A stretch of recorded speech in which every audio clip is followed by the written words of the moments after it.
அஸ்ஸலாமு அலைக்கும் ஃப்ரெண்ட்ஸ். இன்றைக்கி வீடியோவில் முட்டை குருமா எப்படி செய்யலாம்னு பார்க்கலாமா. அதுக்கு ஒரு அரை ஸ்பூன் நான் வந்து சோம்பு, ஒரு 1/4 ஸ்பூன் ஜீரகம், 1/4 ஸ்பூன் மிளகு போட்டுட்டு 3 பட்டை போட்டு க்ரஷ்ஷாக அரைச்சி எடுத்துகிட்டு வந்துட்டு நெக்ஸ்ட்டு வந்து ஒரு 10 பல்லு பூண்டு, இஞ்சி ஒரு துண்டு, பச்சை மிளகாய் ஒரு துண்டு போட்டு திரும்ப க்ரஷ்ஷாக அரைச்சி எடுத்துகிட்டு வந்துட்டு ஒரு சின்ன கப்பால் ஒரு கப்பும் வந்து தேங்காய் துருவிய தேங்காவை நான் போட்டிருக்கேங்க. போட்டு நல்லா அரைச்சி எடுத்துகிட்டு வந்த மையே நெக்ஸ்ட்டு வந்து ஒரு 5 முட்டை எடுத்து வச்சுருக்கேன். வேக வச்சு எடுத்து வச்சது தோலெல்லாம் ரிமூவ் பண்ணிடுறேன்.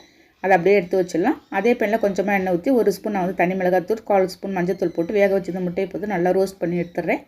அதை நல்லா ரோஸ்ட் பண்ணதும் அதே பேனில் இன்னும் கொஞ்சம் எண்ணெய் ஊற்றி நான் வந்து பட்டை 3 கருவேப்பிலை போட்டு வெங்காயம் தக்காளிலாம் நல்லா வதக்கிட்டேன்.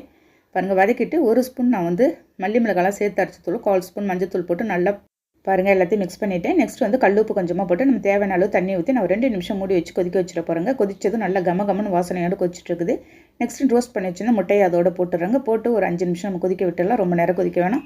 சப்பாத்திக்கு ஒரு சூப்பரான காம்பினேஷன் ஃப்ரெண்ட்ஸ். ஓகே, நீங்களும் ட்ரை பண்ணி பார்த்துட்டு எனக்கு கண்டிப்பாக கமெண்ட் பண்ணுங்கள். இந்த வீடியோ பிடிச்சிருந்தா லைக் பண்ணி ஷேர் பண்ணுங்கள். பாய்.